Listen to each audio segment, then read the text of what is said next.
Então vamos dar ouvidos à palavra de Deus, Ruth capítulo 4, a partir do versículo 18. São estas, pois, as gerações de Perez. Perez gerou a Esrom, Esrom gerou a Rão, Rão gerou a Aminadab, Aminadab gerou a Naasson, Naasson gerou a Salmão, Salmão gerou a Boaz, Boaz gerou a Obed, Obed gerou a Jessé, e Jessé gerou a Davi. Até aí, vamos orar mais uma vez? Senhor, nós te louvamos pela tua palavra, te louvamos porque mesmo separados fisicamente, nós podemos estar juntos em propósito e mentalmente concentrados agora na tua palavra. Te louvamos também porque estamos unidos todos como um só corpo em Cristo Jesus. E nós pedimos pela ajuda do seu Espírito agora, ó Senhor Deus, que o Senhor nos abra os olhos para ver a Cristo Jesus, que o Senhor abra os nossos ouvidos para ouvir a tua palavra e que nós possamos caminhar e viver de acordo com aquilo que o Senhor tem nos ensinado na tua santa palavra. Nós pedimos em nome de Jesus. Amém. Irmãos, eu não sei vocês, mas particularmente eu não me interesso muito por histórico familiar, árvore genealógica. Tem até hoje em dia um teste de DNA que você consegue comprar na internet. Eu acho caro, mas algumas pessoas compram e esse teste vai te dizer, você é 10% de tal país, 5% de outro país e tal, vai te dizer quais são, de onde são, né, os seus parentes antepassados ou qual é a sua descendência. Outras pessoas, né, por outro lado, gostam muito disso e acham interessante e realmente é interessante, não estou aqui para criticar o que cada um gosta, mas vão atrás e descobrem, né, de onde vem a família, quando que chegou em tal lugar, há quanto tempo estão aqui nesse país, nessa cidade e outras coisas. Mas a Bíblia, ela sempre, em várias partes do seu texto, ela nos dá listas de nomes chamados de genealogias. Né? Se você gosta de história familiar, talvez esses textos te chamem a atenção. Se você não gosta muito, talvez você tenha a tendência de pular ou ler um pouco mais rápido, sem prestar tanta atenção. Acontece que, assim como todos os versículos, tudo que está escrito na palavra de Deus, as genealogias também são importantes. As genealogias têm um propósito. Normalmente, elas estão lá para dar veracidade histórica, né? Se algum historiador desafiasse o que estava escrito na Bíblia, os nomes e as gerações que ali são listadas são nomes de pessoas encontrados em outros documentos históricos, o que provam que as pessoas que ali foram citadas são pessoas verdadeiras, que existiram, não são criações da mente de ninguém. Também nos ensinam a respeito da fidelidade de Deus, pois nós vemos que as promessas de Deus são cumpridas e se passam de geração em geração. Né? Desde a criação do homem com Adão até Jesus Cristo, e dali em diante nós vemos que várias gerações se passaram pela igreja, pelo povo de Deus, e Deus os conservou, os protegeu. Então, genealogia te ajudam a crer, te mostram que a palavra de Deus é verdadeira, ela é provada historicamente, e ela também te mostra que Deus é fiel e Deus tem trabalhado há milhares de anos por pessoas reais. Mas essa genealogia que nós lemos particularmente, ela é um pouco mais estranha. Por quê? Como eu disse, a história de Ruth acabou. Se nós tirássemos essa lista de nome, não faria falta, não faria diferença. A história terminaria com Noemi cuidando do jovem Obed, né, o filho de Ruth e Boaz. Por que então que o autor de Ruth não terminou o livro no versículo 17, mas incluiu essa lista de nomes?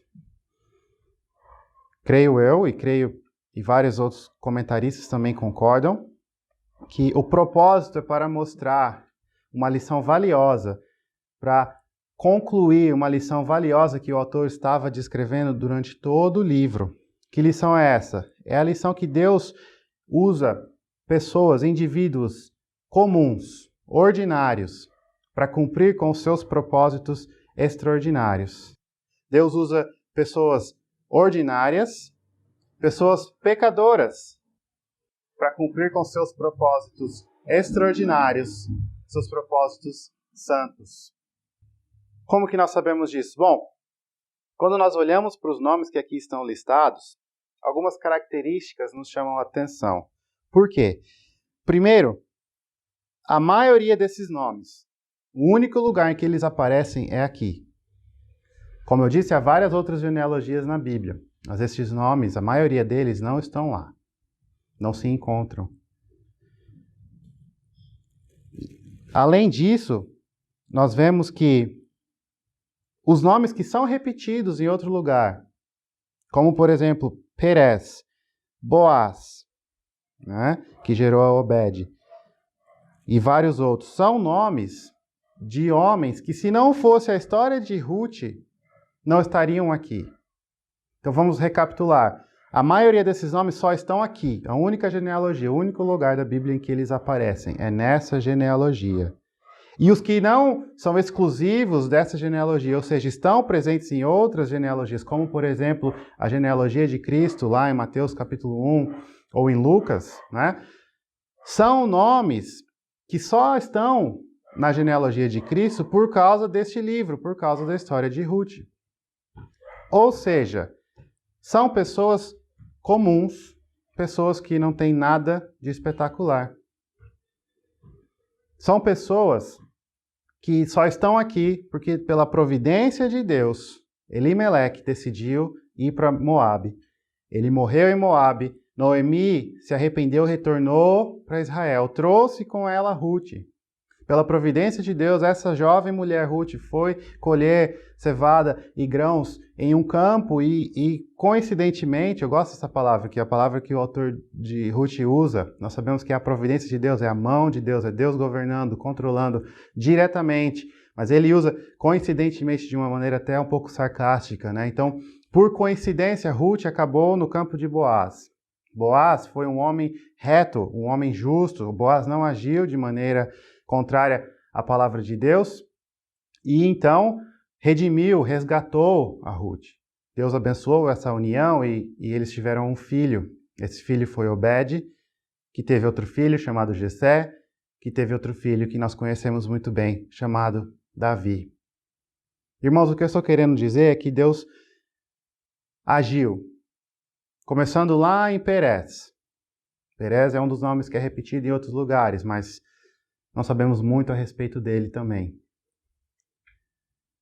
E foi governando cada passo de cada um desses homens aqui. Cada dia, cada momento da vida dessas pessoas, governadas, guiadas por Deus. Para que, quando Elimeleque fosse para Moabe, seus filhos encontrassem com Ruth. Para que, quando Ruth voltasse e fosse atrás de grãos, ela fosse no campo de Boaz. Tudo isso foi guiado, controlado por Deus, para que a geração, a linhagem de Davi viesse à realidade, existisse.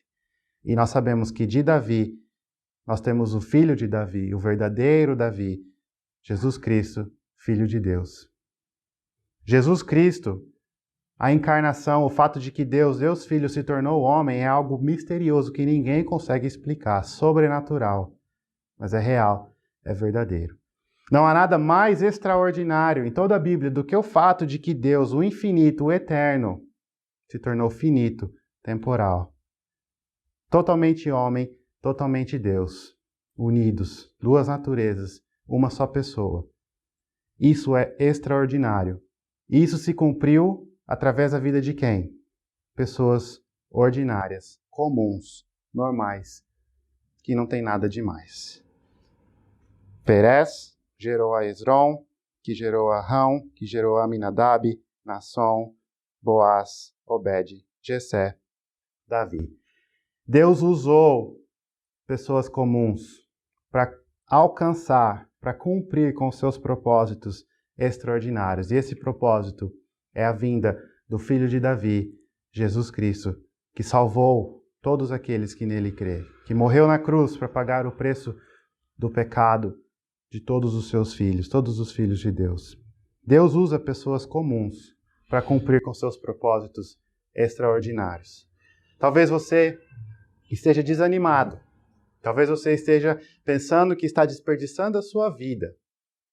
Talvez você ache que não está contribuindo com nada neste mundo e que se você morresse hoje, nada seria diferente, você não faria falta nenhuma. Meu irmão, minha irmã, deixe-me dizer, isso não é verdade.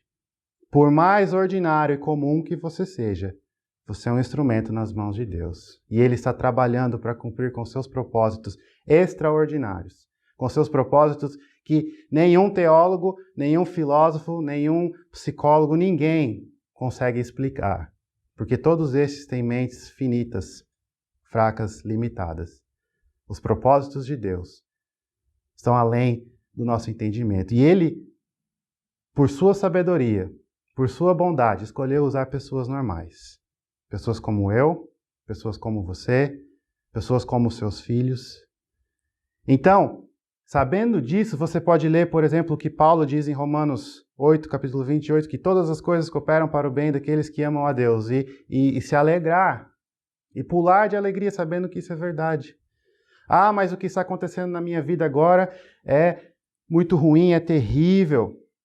Apenas problemas e dores, nada além de desgraça acontece na minha vida. Olhe para essa lista de homens e veja que Deus usa pessoas ordinárias, sofredoras, passando por dificuldade para cumprir com os seus propósitos. Se você está em Cristo, se você é filho de Deus, se você crê em Cristo Jesus como o único Salvador da sua vida, todas as coisas, até mesmo as dores, o sofrimento, cooperam para o seu bem. E essa lista é prova disso. Ruth era uma mulher simples, moabita. Não tinha nada de especial. Ela foi utilizada grandemente, poderosamente por Deus. Uma mulher ordinária, utilizada para fins extraordinários. Olhe para o exemplo dela. Ruth sofreu. Noemi sofreu muito. Você acha que quando Noemi voltou de Israel, tinha uma jovem mulher em sua casa passando fome, ela não tinha perspectiva de nenhum ganho, não tinha perspectiva de emprego, nem de casamento, de nada. As mulheres, as outras vizinhas, riam da cara dela. Ela era motivo de gozação pelas outras pessoas. Com certeza, Noemi não estava se sentindo muito alegre. Se você olhasse para Noemi naquele instante e dissesse a ela, isto é para o seu bem, isso está cooperando para o seu bem, será que ela acreditaria? Veja como Noemi acabou essa história. Cheia de alegria, mais humilde, entendendo a ação e a obra de Deus, cuidando de uma criança na sua velhice. Boaz, todos os nomes que aqui são citados, todos os personagens dessa história eram pessoas comuns que Deus utilizou para os seus propósitos extraordinários. Então, confie nele, busque a ele, entenda que ele sabe de todas as coisas. Descanse nele. Ele usa pessoas normais, usa pessoas comuns. Talvez agora, se você parar e pensar um pouquinho, você vai perceber como Deus utilizou coisas mundanas, simples, sem nenhum destaque, sem nenhuma riqueza, para te abençoar, para te ajudar, para te guiar. E Ele continua a fazer isso, e Ele usa até mesmo a você. Ele usa até mesmo a você para cumprir com seus propósitos extraordinários. Descanse nele, se alegre nele. Olhe para esse texto e entenda que os problemas e as alegrias, ambos são instrumentos de Deus na sua vida, para os propósitos que Ele tem para você, mas também instrumentos para utilizar você para os seus propósitos para os outros. Como assim? O que nós aprendemos aqui não é simplesmente que na vida de indivíduos Deus usa outros indivíduos. Nós olhamos aqui a conservação do povo de Israel, da igreja de Deus. Como assim? Imagina, o povo de Deus, o povo de Israel caiu em idolatria, pecou, e Deus então os castigou com o exílio. Eles foram espalhados por outras nações. E mesmo assim, a linhagem de Davi continuou. O povo que Deus escolheu, a linhagem que ele prometeu lá para Abraão: de ti farei uma grande nação, e essa nação será bênção para todas as outras nações. Aquela promessa foi cumprida e foi mantida, segura, real, verdadeira, durante todos os anos da vida do povo de Israel. Inclusive, períodos de sofrimento, períodos de dúvida, como este exemplo. E Deus utilizou quem? Utilizou uma família que se afastou da fé, uma mulher estrangeira que nunca conheceu a palavra de Deus até vir para Israel, para cumprir, para manter a sua promessa da linhagem de Davi. Então o que nós vemos é que Deus utiliza indivíduos ordinários, normais, para o bem da sua igreja. A pandemia, as lutas, o fechamento das igrejas, tudo isso é para o bem do povo de Deus. Ah, mas como pode ser? É para o bem do povo de Deus. Talvez nós não vamos entender agora. Mas você pode ter certeza que é para o bem do povo de Deus. A confissão de fé vai descrever a providência de Deus conforme se fosse de uma maneira mais especial ainda para a preservação do povo de Deus, para a preservação da igreja. E isso é verdade, isso nós vemos aqui nesse texto e nós vemos em toda a história. Se a igreja de Cristo não fosse uma entidade sobrenatural, ela não estaria viva até hoje. Olhe para a história e veja tudo o que já aconteceu: perseguição, profanação, ataques vindo de fora, ataques vindo de dentro, mudança de liderança e épocas boas e épocas ruins. Épocas em que tudo parecia na escuridão, épocas em que tudo parecia uma bênção. E mesmo assim, a Igreja de Cristo perseverou, continuou. Isso não é porque homens extraordinários foram utilizados, não. É porque Deus utilizou homens, pessoas, mulheres normais, comuns, para preservar as suas promessas. E a promessa dele é que Cristo veio para redimir o seu povo. E o povo de Cristo é o reino de Cristo. E esse reino será estabelecido de maneira inquestionável, de maneira interminável, quando o nosso Senhor, o cabeça da igreja, retornar. Essa promessa irá se cumprir. E o avanço desse reino é através de pessoas comuns como eu e você.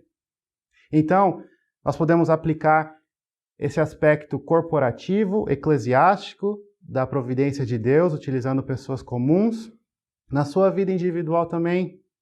Pense você, jovem, que está em um emprego que talvez pareça um beco sem saída. Eu estou fazendo esse trabalho, não tem perspectiva de promoção. Não estou dizendo a você se acomode, fique ali, ache que isso é bom para você, não. Mas também não fique descontente, reclamando, fazendo um trabalho ruim por causa disso. Entenda que Deus está utilizando você, pessoa comum, num trabalho comum, como propósito para o avanço do reino de Cristo. Quantas pessoas não podem ser transformadas pelo seu testemunho? Sim, eu faço um trabalho simples, que não é o que eu quero fazer o resto da vida, mas enquanto eu faço esse trabalho, eu vou fazer o meu melhor para a glória de Deus. E aqueles que me verem vão entender que o motivo da minha alegria não é o meu trabalho, assim como não será quando eu for promovido, for chefe, for dono, for gerente. O motivo da minha alegria é que eu sou uma pessoa comum nas mãos de um Deus Todo-Poderoso. Entenda isso. Se anime com isso. Tenha esse conforto. Ore por isso. Nas suas orações, peça, Senhor, assim como o Senhor usou pessoas normais, pessoas que não tinham nada demais. Senhor, eu reconheço que eu não sou nada, eu não tenho nada para contribuir. O Senhor não precisa de mim, assim como o Senhor não precisava de Boaz, não precisava de Ruth. Mas usa-me como o Senhor os usou. Usa-me para a sua glória, para alcançar, para cumprir com os seus propósitos que são extraordinários. A história de Ruth, Boaz, Noemi nos mostra isso. Mas em segundo lugar, essa história também nos mostra que Deus não somente usa pessoas normais, ordinárias, para cumprir o extraordinário, Ele usa pessoas pecadoras para cumprir os propósitos santos. Agora nós vamos olhar particularmente para o nome de Perez e depois de Davi, o primeiro e último. Veja que o autor, ele, como se fossem colchetes, ele encapsula toda essa genealogia no meio desses dois nomes, Perez e Davi. Quem é Perez? Perez é o filho de Judá. De manhã nós já citamos a relação de Tamar com Judá, aquela relação pecaminosa que Tamar se fingiu ser uma prostituta para que Judá a possuísse e ela tivesse um filho, né? Esse filho foi chamado Perez. Perez, então, é da tribo de Judá. Ah, mas talvez você pode pensar, e se você leu essa história recentemente, ou se você está familiar com a história das genealogias, as promessas de Deus, você sabe que Deus prometeu para Judá que dele haveria um rei, e esse rei reinaria para sempre. É verdade? Talvez você também tenha se ligado ou percebido que lá em Apocalipse, quando João chora porque ninguém é capaz, digno de abrir o livro da vida, o anjo revela a ele que ele não precisa chorar, pois o leão da tribo de Judá irá abrir aquele livro, que é Jesus Cristo. Então, Judá é um nome importante na Bíblia, é verdade, mas aqui não temos o nome de Judá. Nós temos o nome de Perez. Nós não sabemos nada a respeito de Perez, simplesmente que ele é filho de Judá e pai de Esrom. Mas Perez é fruto de uma relação pecaminosa, num dos capítulos mais imorais em toda a Bíblia. A maneira em que o autor descreve o nascimento de Perez é misturando apostasia, adultério, mentira, enganação, imoralidade e todo outro tipo de pecado sexual e de comportamento relacional com outras pessoas estão ali naquele capítulo. E Perez, fruto do pecado de Tamar com Judá, foi utilizado para chegar até Davi. Mas veja Davi, talvez você esteja pensando, Davi é um homem segundo o coração de Deus, é verdade? Davi é um homem importante, um homem famoso nas Escrituras, é verdade? Talvez apenas Moisés seja mais importante do que Davi no Antigo Testamento, mas é uma disputa equivalente ali no sentido de importância para a história de Israel. É verdade, Davi foi um rei que uniu os reinos, um rei que expandiu o reino mais do que qualquer outro rei. Tudo isso é verdade. Davi foi um grande guerreiro, um grande salmista, poeta, cantor, um homem bem-sucedido em tudo que ele fazia. É verdade. Mas Davi também era um assassino, ganancioso, mentiroso, adulterador. Davi era pecador. Essa genealogia começa com o nome que imediatamente lembra aos leitores do pecado do povo de Deus e termina com um homem que cometeu atrocidades, pecou muitas vezes. Ninguém pode olhar para Davi e dizer que ele é um exemplo perfeito. Pecador. O que nós aprendemos com isso?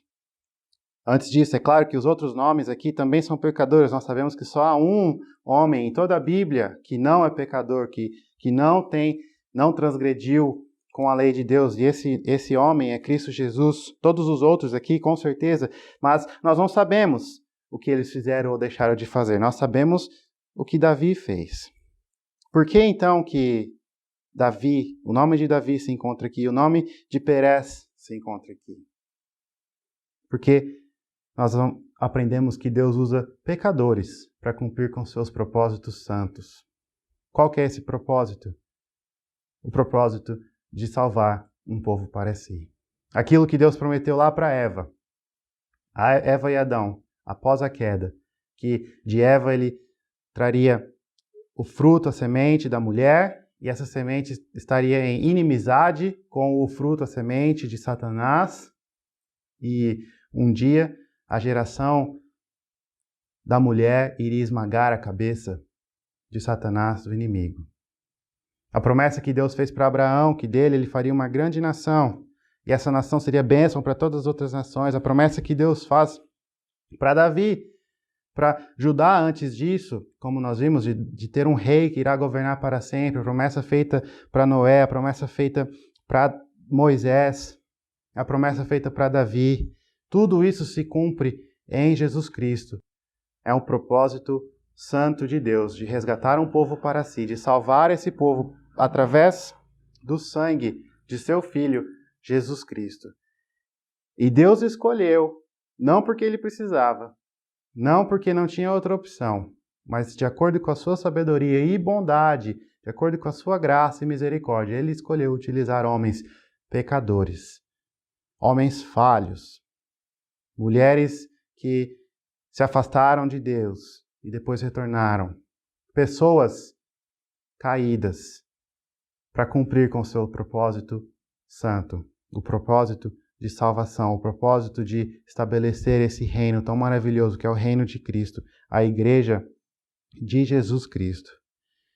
Então, talvez nessa noite, o seu problema não seja que você se sinta comum, ordinária, nada demais, não faz falta. Nós já vimos que esse não é o caso. Mas talvez você se sinta tão pecador que não há solução para você. Talvez você esteja lutando com depressão e tristeza por causa das suas ações, por causa do seu pecado. E se esse for o caso, sim, se arrependa, sim, entristeça, mas não deixe que a tristeza tome conta do seu coração e isso se torne remorso. Lembre-se que Deus utiliza pessoas pecadoras. Talvez você não se sinta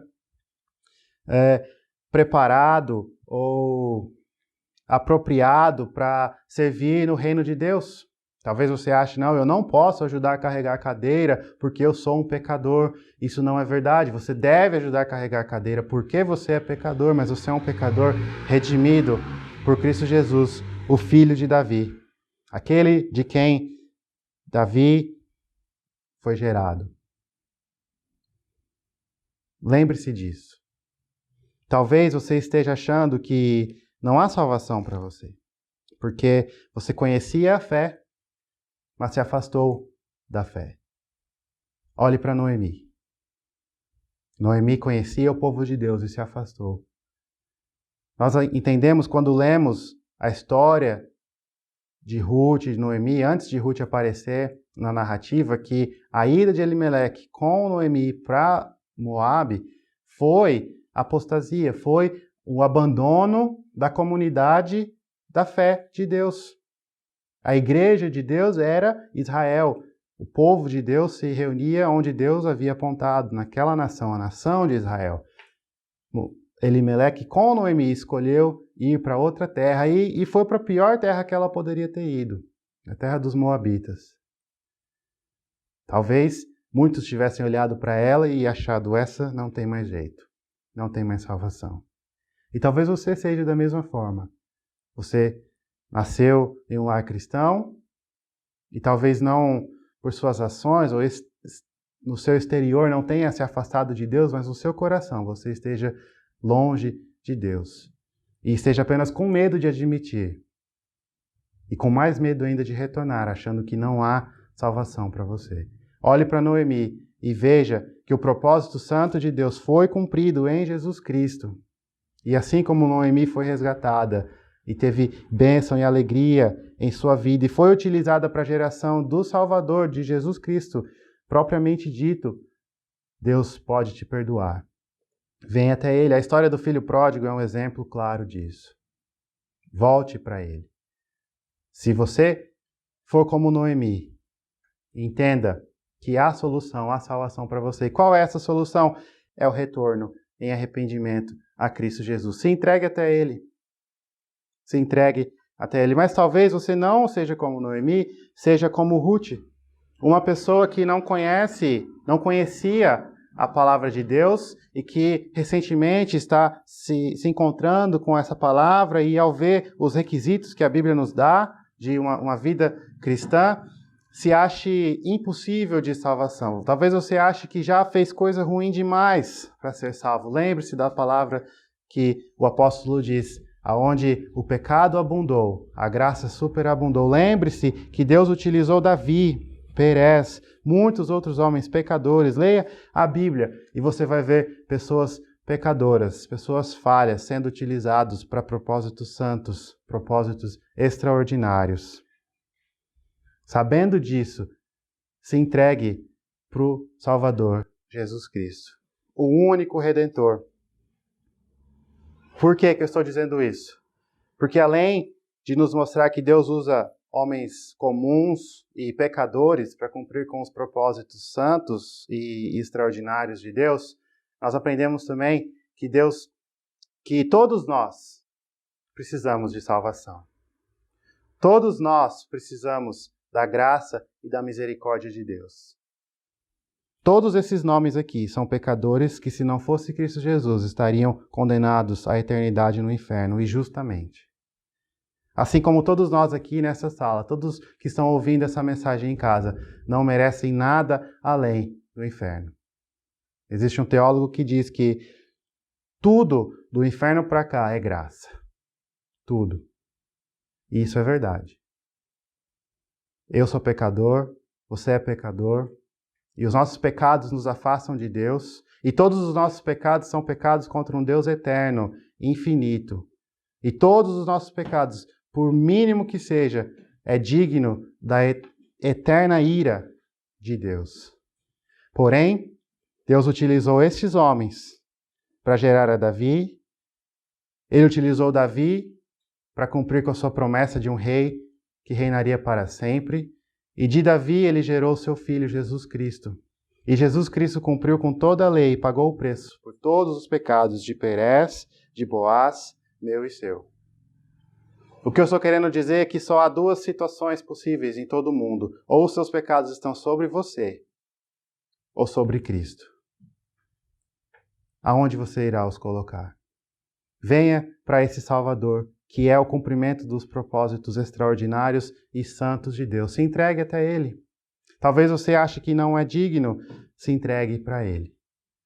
A Bíblia diz, lá em Isaías 55, que os caminhos do Senhor não são como os nossos caminhos, os pensamentos do Senhor não são como os nossos pensamentos.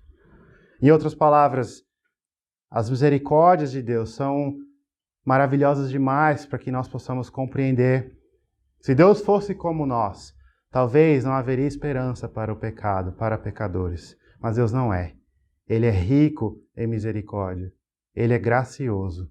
Ele é misericordioso. E Ele fez tudo isso através da obra do seu Filho. Ele não poupou nem mesmo o seu único Filho, Jesus Cristo.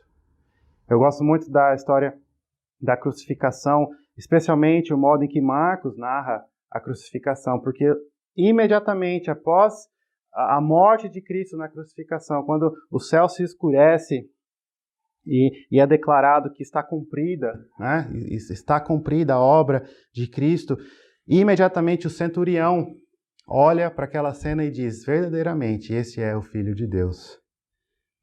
O centurião era um dos líderes dos soldados. O que Marcos está tentando nos ensinar é que ali, naquele momento, com a morte de Cristo, um dos soldados que espancou a Cristo, que zombou de Cristo, que desafiou a Cristo, se você é realmente o Filho de Deus, sai daí. Que brigou com outras pessoas para tomar posse das roupas, das posses de Cristo. Um daqueles que foi diretamente, fisicamente responsável pela morte do Filho de Deus, após a morte dele, foi salvo e confessou com sua boca, verdadeiramente, esse é o Filho de Deus. A Bíblia nos ensina que não há pecador longe demais da misericórdia de Deus. Essa genealogia nos ensina que não há pecador demais para ser utilizado por Deus. Não há pessoa insignificante demais para ser utilizada por Deus, porque Deus usa pessoas comuns, ordinárias, pecadoras, para cumprir com seus propósitos extraordinários, seus propósitos santos. Que nós possamos ter isso em mente e enfrentar as dificuldades dessa vida sabendo disso, que somos pessoas comuns nas mãos de um Deus Todo-Poderoso. Somos pessoas pecadoras, mas que em Cristo Jesus já fomos redimidos, já fomos salvos. E com isso enfrentar as dificuldades e até mesmo as morosidades da vida, com alegria, disposição, louvando a Deus pela nossa salvação e porque somos filho dele. Vamos orar? Senhor, nós te louvamos pela sua palavra, te louvamos pela história de Ruth e Boaz, e como o Senhor utilizou essas pessoas que aparentemente são insignificantes para cumprir com seus santos e extraordinários propósitos. Senhor, que o Senhor possa utilizar também as pessoas que ouvem essa mensagem, utilizar a minha vida, a vida do pastor Arão, da liderança dessa igreja, Senhor Deus, para cumprir com seus santos, extraordinários propósitos. Que essas pessoas possam servir a Ti com alegria, sabendo que não há dia insignificante na nossa vida, porque tudo que se passa em nossa vida está debaixo do Seu controle, da Sua providência. Nós estamos no lugar onde o Senhor nos colocou, então vamos servir com alegria, porque o Senhor é o nosso Deus. Pedimos tudo isso no nome de Cristo Jesus. Amém. Ei pessoal, quer continuar assistindo os nossos vídeos? Clique aqui e você vai ter acesso em outros vídeos. Mas também se inscreva no nosso canal, tá bom? Acione o sininho e compartilhe com outras pessoas.